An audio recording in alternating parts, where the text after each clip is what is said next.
What's up guys, Midwestern RC. I don't like doing unboxing videos, so that's not what this is. This is a review after boxing video. I don't know what to call it. So I took the Bezgar HM124 out today to the skate park, which is gonna be the footage later. Timestamps, as always, in comments below. And I gotta say, this thing really impressed me. So it's super durable. It's a 1/12 scale, which is kind of unique. I've never really seen a 1/12 scale, but the abuse that this thing could handle was quite a bit. So it did end up bending a CVD, which I easily bent back later. It wasn't a big deal or anything. All right, just showing the bend. It's on the axle shaft.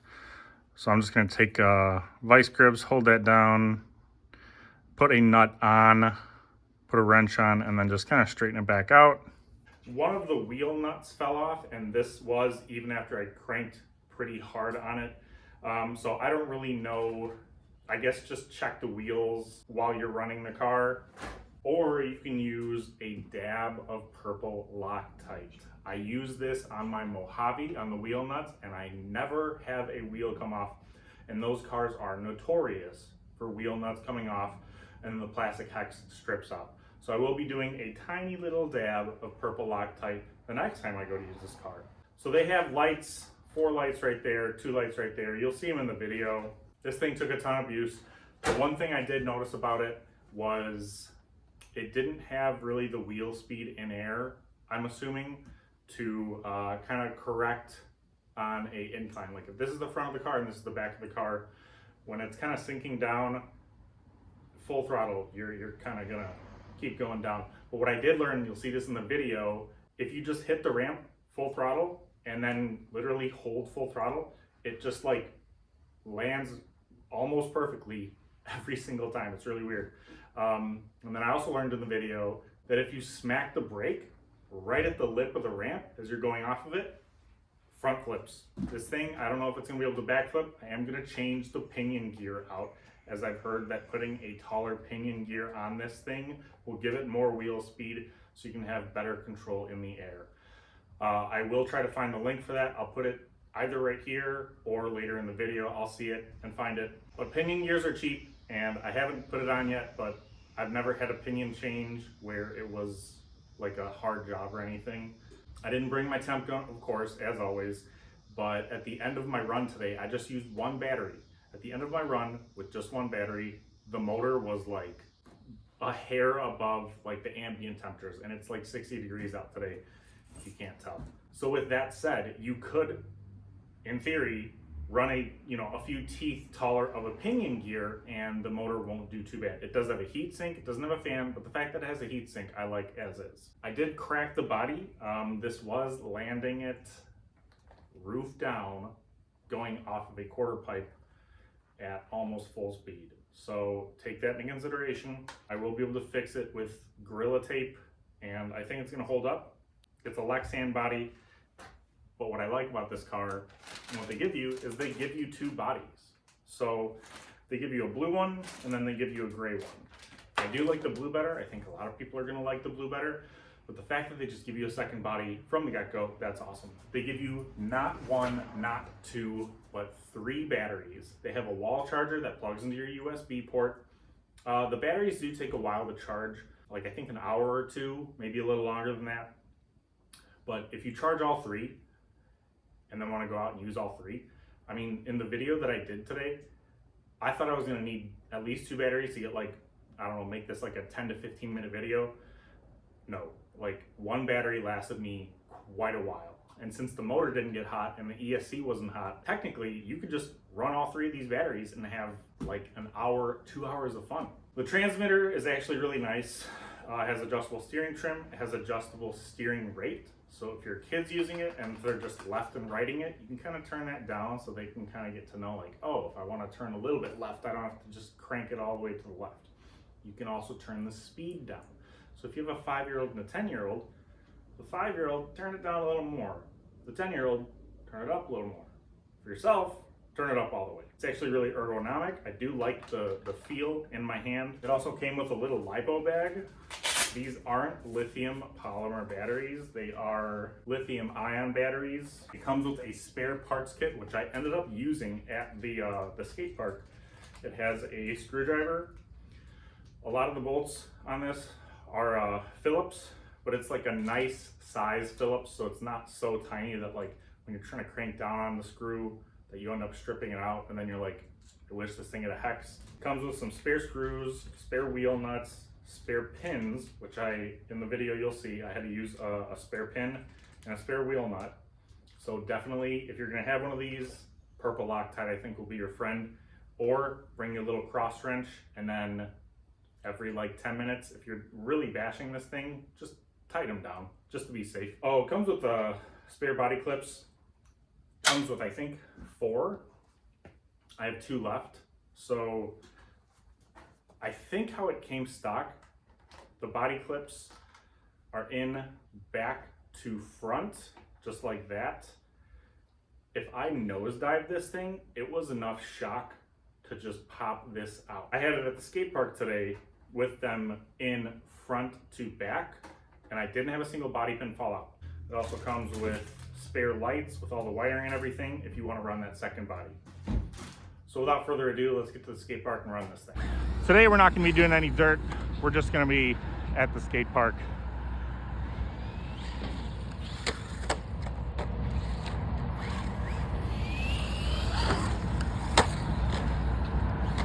So it's a little hard to control in the air, but I've heard you can put a Surpass Hobby pinion on it, get a little more wheel speed out of it, and then control in the air a little better.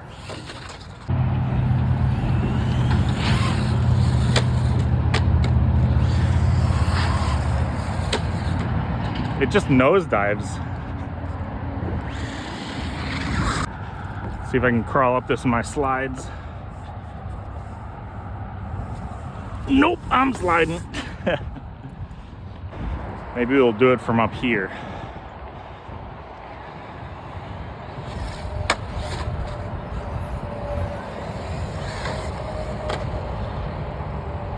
All right, I think I'm letting off. We'll try to.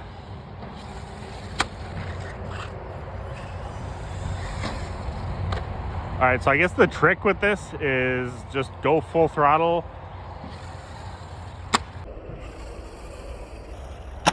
When you jump it. Yeah, it's not nosediving now. Yeah, there we go.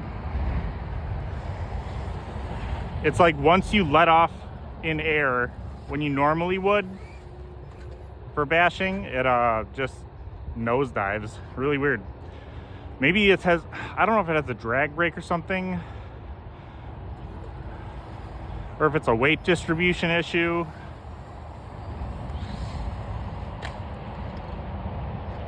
But yeah, like staying on the throttle seems to help.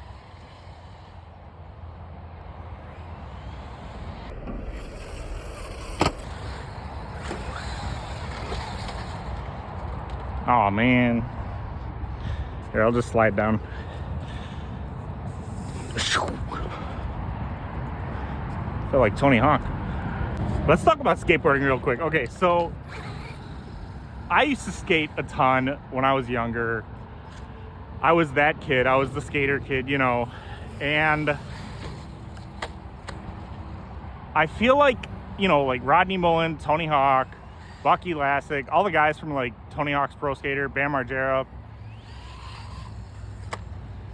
Those guys, you know, back in the day, they were so good. But I feel like with social media, like specifically TikTok and Instagram, more so than YouTube, I don't know if it's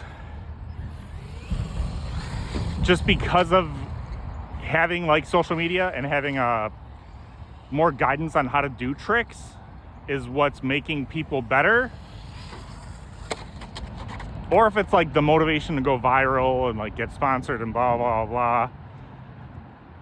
That, I mean, I see these like these reels on Instagram of skaters. They are doing the craziest stuff nowadays. I mean, it's stuff that like makes the pros look the pros of my day at least look not so good, to be honest. So, all right, I just thought of this. Since this thing likes to nosedive, let's see if maybe we can just enjoy it as a front flip machine. So we'll, oh, see, I can't hit ramps from the side for the life of me. So try to run up this. Surprised that went well. We'll try to front flip it, since it likes to be forward heavy. So we'll smack the brake.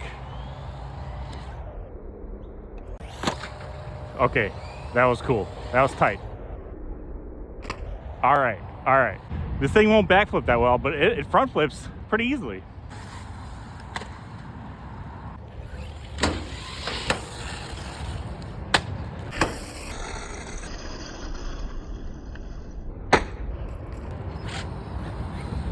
Being a 12th scale car, that was a pretty big jump for something like this.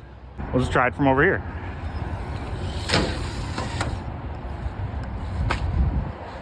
We landed it. Didn't get it on film though, because I was over here. Yeah, so to successfully jump this thing, just stay in the throttle.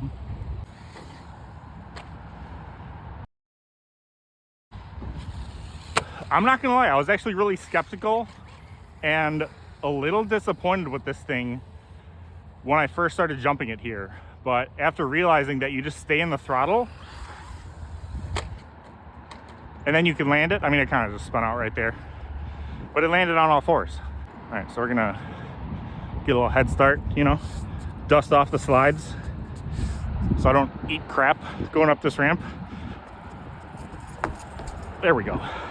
We're gonna try whatever I was trying earlier. And again, we'll just ease into it and then blast it.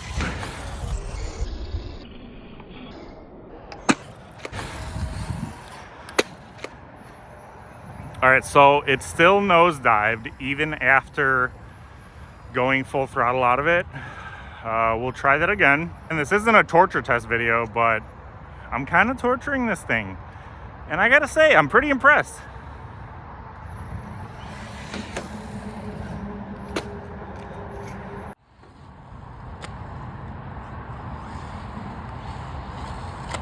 Really not too worried about that wheel wobble, as I'm pretty sure it's just an axle.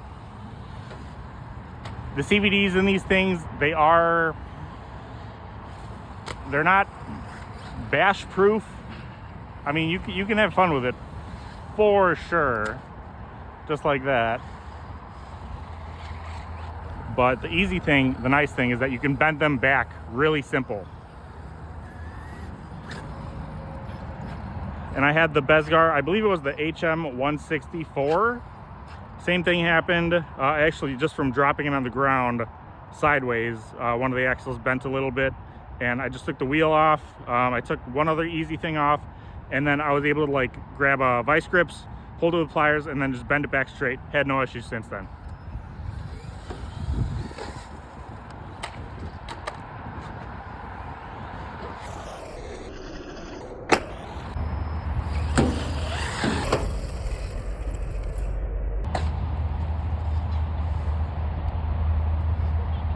Now this may be a little tricky, as keeping this thing straight can be a little bit of a challenge, but we're gonna try it anyways.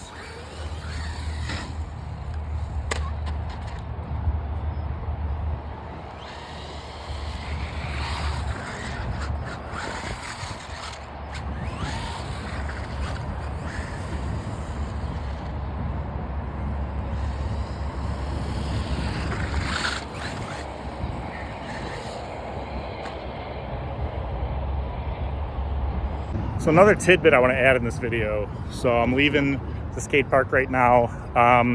When I went back to my car to grab the spare parts and everything, there was like a grandma and her granddaughter here, and they were playing at the playground, which is what it's for playing with kids. And when I left and then when I came back, grandma and her granddaughter were like in the skate park. It's like, it's a skate park.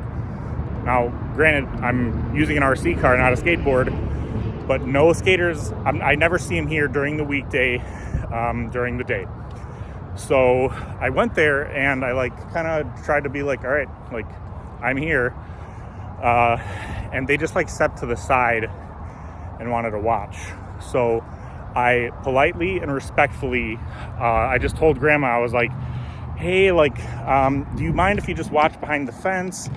Like, I just want her to be safe and everything. And Grandma was like, oh no, like we'll stay over here. So at first I was like pissed. I was like, are you serious? Like, go play at the playground, go play somewhere else. That's what I thought in my head. So then I told her, I was like, hey, so like these things, they can have a mind of their own sometimes, and sometimes they can just like start going and I won't be able to do anything to control it. And I was just like, and I work in an ER, I played that card. I work in an ER and I just want her to be safe. I was like, I'll let you guys know when I'm done. You guys can come here and tear it up. I would really appreciate it if you guys just waited on the other side of the fence. And she wasn't a Karen about it. I kind of got Karen vibes. This is a Karen-filled area.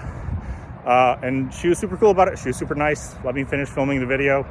And then I just left, and on my way out, I stopped her and I was like, hey, I really appreciate that, blah, blah, blah. So sometimes you run into good people, sometimes you don't. And when you don't, it's unfortunate, but getting rageful and fighting or violence, not cool, not worth it. So that's all I wanted to say.